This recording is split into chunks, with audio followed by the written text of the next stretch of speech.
became distant. His family constantly criticized her. Nothing she did was ever good enough. "You're not worthy of our son," her mother-in-law often told her.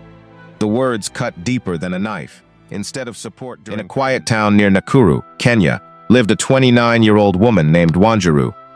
People often described her as strong, hard-working, and independent. But behind her smile was a heart that had survived more pain than most people could imagine. As a child, Wanjiru grew up in a home filled with endless arguments. Almost every night, she listened to her parents shouting at each other. One rainy evening, her father packed his bags and left. The sound of the door closing echoed in her mind for years. That night, 10-year-old Wanjiru made a promise to herself. "One day, I will have a happy family. My children will never experience this pain." Years passed. Life was not easy. She helped her mother sell vegetables at the market and worked hard in school. At 24, Wanjiru met a charming young man named Kamau. He was kind, funny, and seemed to understand her better than anyone else.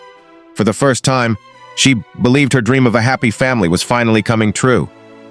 They got married, and soon she became pregnant with their first child. But after the wedding, everything changed. The man she loved became distant. His family constantly criticized her. Nothing she did was ever good enough. "You're not worthy of our son," her mother-in-law often told her. The words cut deeper than a knife. Instead of support during pregnancy, she received insults and rejection. One morning, after another painful argument, Wanjiru looked at her baby daughter sleeping peacefully. Tears filled her eyes. She knew she had a choice to make: stay and suffer, or leave and protect her child. That same day, she packed a small bag and walked away. The divorce left her heartbroken. She felt like she had failed. Months later, loneliness led her into another relationship. This man was sweet with his words. He constantly told her how much he loved her. At first, she felt special.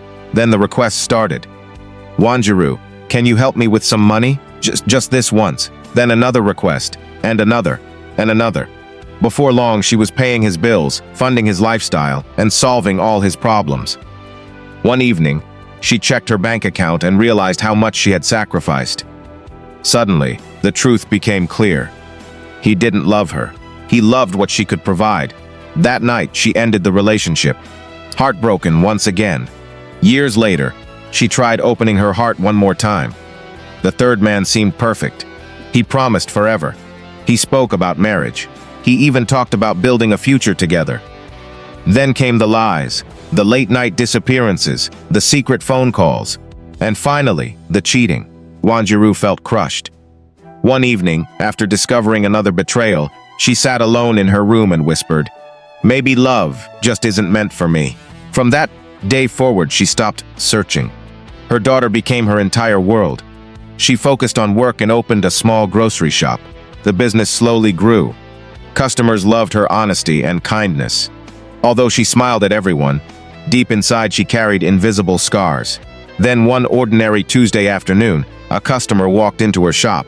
His name was Mwangi. At first, he was just another customer, but unlike everyone else, he noticed something hidden behind her smile. He noticed the sadness.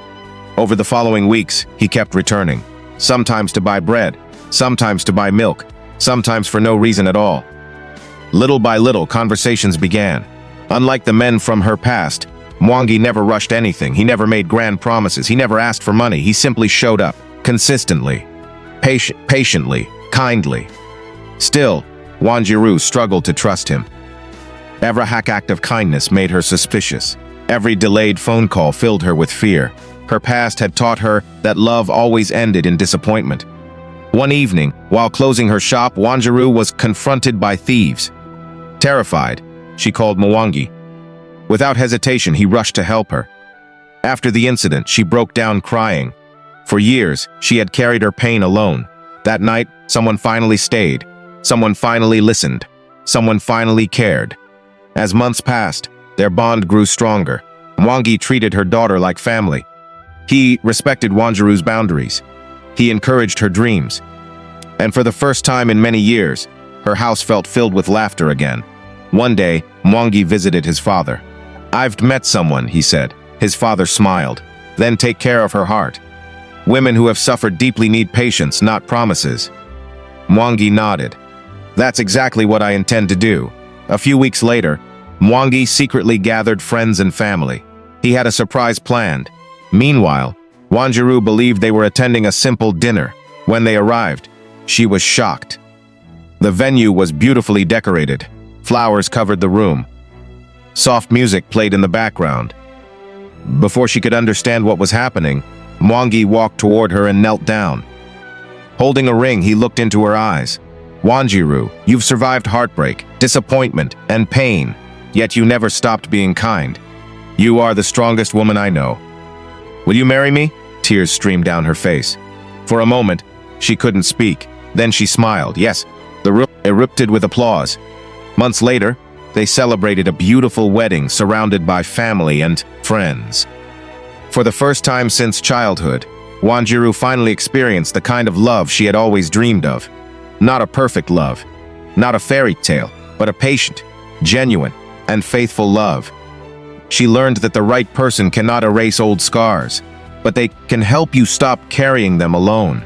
And as she danced with Mwangi and her daughter at their wedding reception, Wanjiru realized something beautiful.